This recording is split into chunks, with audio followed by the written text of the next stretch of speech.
I'm gonna blame the ash on the shine. All right, cool. Yes, it was. I'll let y'all get to it. All right, man. Alright, Hit me up. We're gonna run it. We're gonna run it, man. All right. It's in your hands. But nah, all right, man. This is another episode of Retail Tales. I am your host, Huggy B, aka Knowledge, and I'm here with my very first guest, first of many. You feel me?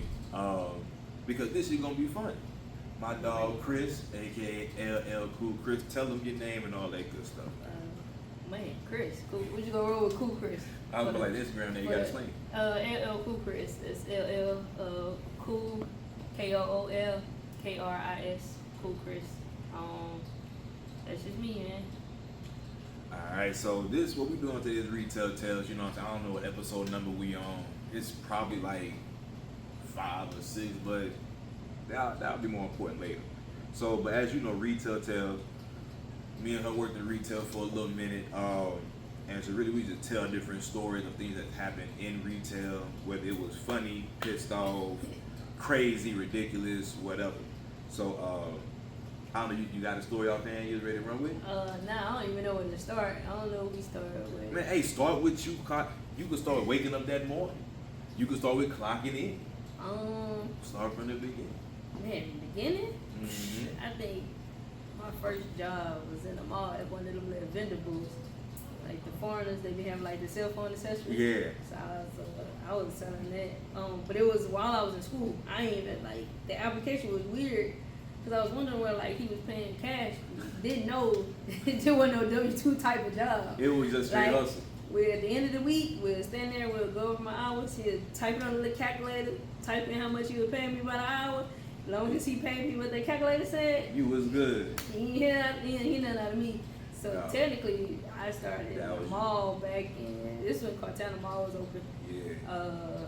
I had to be, I graduated high school in 2007, so that had to be like 2006, I think I had started over there. Ooh, So okay, yeah, I've man. been like, I was selling, the crazy thing is, they had money, they had 2 booths, and you know like, You know they gonna hustle it up. You know they gonna had hustle it up. the cell phone accessory booth, one in between us, but the other booth, because I worked both of them at the same Yeah. time, the other booth was sunglasses, so Okay. like I say, that kind of like broke off into like the retail, like opening that door, but like I said, it wasn't like on paper or official, Yeah, so this way it's you kind of had like, originally started that. that's when I started interacting with customers and shit like that, but like I said, I was still in high school, so I was a Okay. teenager at the time. Okay. Bet. That just So opened the door from there. you worked throughout high school, or you got you a official job while you was in high school? No, I got an official job out of high school. At that Okay. time, The first official we job.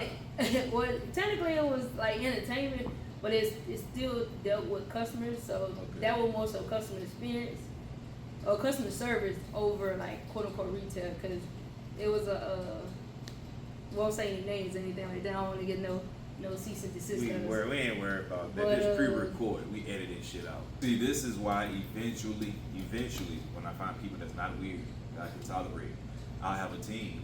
Because it's the small shit, the small stuff that slow it down. You let me learn. Shit, real shit. But Trial and error. but it cut out when I was asking you. 'Cause I know you said you was in the. People would ask you one of the questions about one of the things people ask you about when it comes to retail. I think as far as like what I learned. Oh, okay, or yeah. Is it just the customer aspect of it? Yeah, okay. I had asked where you just learned. Was it the retail job itself or the company that you was learning from, or was it mainly the customers? Because they was, they always changing. They always different. I think it's like a mixture of both. I say I won't just say, oh, the job itself is where I learned everything from. Because again, different aspects of business brings in different types of customers. Yeah, shit, demographic, all that shit. Yeah, class. and I think I will say like the different type of customers I've encountered like just over the years has helped with the journey. Not just all bad. Like I say, the good ones.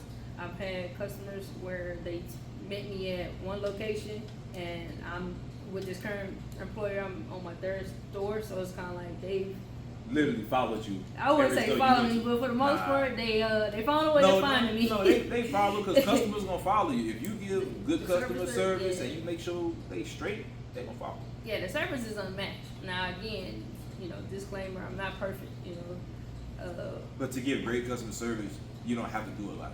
To give great customer service and keeping it simple. give it a damn. Making sure that their concern or their need is, heard. And again, now that, at this platform, as far as being uncensored, customers are not always right. Like, I know that's one of the things in retail is kind of like I don't want to say like a folklore, but it's just been going on with, customers always right. That shit started. I really want to say that shit started. Anybody watching this video that's looking to get into retail? That shit started like in the 70s, I think, man. I want to say the last time I heard for yourself, but customers not always right. The last time I heard the customer's always right, dog, and I don't really think I remember anybody saying. Now, once we in the South, we a whole different breed of people. They might really be saying that shit in Wisconsin or something. I don't know. I think with the whole customers always right, it was kind of like back in the day when you could do stuff and like the things that we used to do that was okay or aren't the same things we can do now because of the dynamic has changed. So now in this day and age, saying customers always right, some people take advantage of that. I'm always right. Be loud and wrong. They be coming in that bitch. Just loud and wrong. You said it was $19.99, but it rung up $23.48. Just loud. Taxes, bro. Taxes, dog. Like, they'll complain over $1 or something. And it's like, I've been broke as you can be. I'd have been negative. So I can say the mean shit. Why the fuck you bitching over $1, bro? $1. Hey, for some people, I ain't gonna lie. Some people that dollar hurts, bro. Well, you shouldn't be. You shouldn't be where we at. That dollar hurt. But I'm not one to argue with you about your bread. But at the same time, in that same respect, don't argue about me what's in black and white in my policy. No, because I had to go through orientation. I had to go through training. I had to get re-asked these questions when, my superiors wanted to know I was retaining the information that they were training me on. And you actually have to do it. Okay, cool. They'll write you up for not doing the stuff. So it was like, I did that, but when you go to say, oh, well, no, customers always right. Hold on, let me stop you right there. Hold your line. That shit dead. And then look what's crazy. They'll say that shit to you, and you like, bro, you really saying this to me in this environment we selling J's. We selling embroidery. This is a whole other company that you think you already right for real, dog. I mean, you know this company look at you sideways. Just right. Even with that example, if I'm at a shoe store, y'all selling J's, and a customer, and you pull a shoe for a customer, I'm gonna just say shoe 160. If these particular pair of Jordans are 160, and the customer brings them to you and say, these are $80. I wanted them $80. The customer's always right. What the fuck you got? Yeah, you not. Like, where you got that number from? Because I just told you it was 160. Where you get 80 from? You see my like you can't tell me you right. You're not right. But they 80 at another store. All right. Go to that store. Why you came here? Go to that store. If there was 80 at that, bam, my size. You can't order. But you feel what I'm saying? Even with the whole customer right, like spin. Like I say, even that within itself takes us into like a deeper space when you go to sit back as an employee, you go to sit back and realize, bro, this ain't even my company. Because then the higher ups gonna come behind me and say what they want to say about their company, and then it's like we gotta follow suit. True. So even though we're gonna just use Karen at this point, Karen coming at me hollering about customers always right, I tell her what the policy is. The higher ups go against what I made a decision on at that time. This they business. I can't even get mad. Yeah. So even, in that process, I still had to learn, like, in my mind, logically, I know customers are not always right, but at the same time, I chose to put in an application for a job that was somebody else's business. Yeah. Like, how y'all see fit to run it. Yeah, you put it, but at the time it was say a name that rhyme, make it funny. It was a well-known bowling alley. We just leave it at that. It's Baton Rouge. We ain't got many on. It's like two. Fuck. Yeah, so it was a well-known bowling alley that broke like the mold as far as like W-2 job, but I actually dealt with customers and kind of to see like, all right, cool. There's different people out in the world, like other people outside of like how I am. Yeah. Like you dealt with your disgruntled customers. You kind of learn early, like, ways to deal with adversity, I'd say. And then that kind of rolled into like the retail world, because I think at that time that was like, I want to say back in 2009. I started in I started a retail store. That's when I was in the place with the bullseye logo, and they really cranked it off with that. They really cranked it off for like the Black Friday, man. Yeah, you worked at Bullseye. Yeah, they cranked off. I Retail, did 6 years over there. 6 so years. Fuck no, I never worked at one spot more than 2 years straight. Like, dog, if it was longer than 2 years, bro, like 2.5, it's just how it went. Either I left or there was a better opportunity, or something changed where I'm like, nah, I don't even want to be here no more. I don't know. At the time, like even before, like when I got older, and it was more so